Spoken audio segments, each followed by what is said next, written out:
Hi, I'm Carla Butorac and welcome to Behavior Communicates. Have you ever asked a 2-year-old to wait until after a nap to get a treat and you get a tantrum?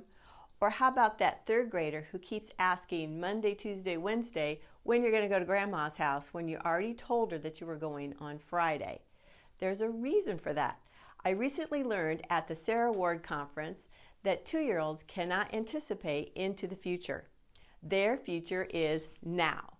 And those 3rd grade to 6th graders can only anticipate 8 to 12 hours. Check out this time horizon for just how far in the future young people can anticipate. 2-year-olds, now. 3 to 5-year-olds, 5 to 20 minutes. Kindergarten to 1st grade, several hours. That 3rd to 6th grader, as I said, 8 to 12 hours. 6th grade to 12th grade students, 2 to 3 days.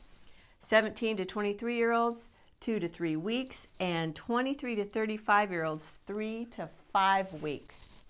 After looking at this chart, I can see why my own teenagers felt like it was the end of the world if they were grounded for a week or if they had to wait 2 weeks for something. It was like I'd told them they had to wait for 5 years. I even recall talking to one of my daughters who was in college at the time about how short-term her last semester of school was going to be. But she just could not envision how short-term that time span really was. To her, 12 weeks was an eternity. To me, it was a very short time span in comparison to the bigger picture of what the scope of her life was going to look like. This time horizon took me completely by surprise, and I can see where I would have benefited knowing this not only for my students at school, but for my own children at home. Let's take this one step further. These time horizons listed are for typical young people. I can imagine that they would naturally be delayed for many of our children with special needs.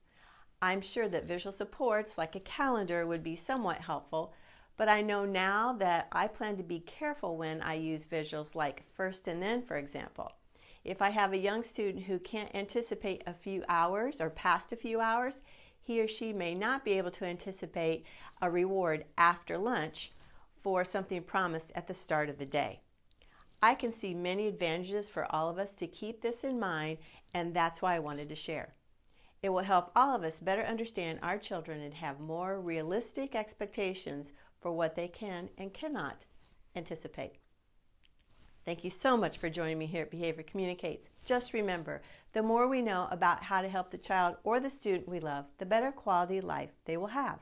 If you like this video and you want to be in the know, sign up for Behavior Communicates. You'll automatically get my weekly video and blog, plus other resources that I only share with my subscribers.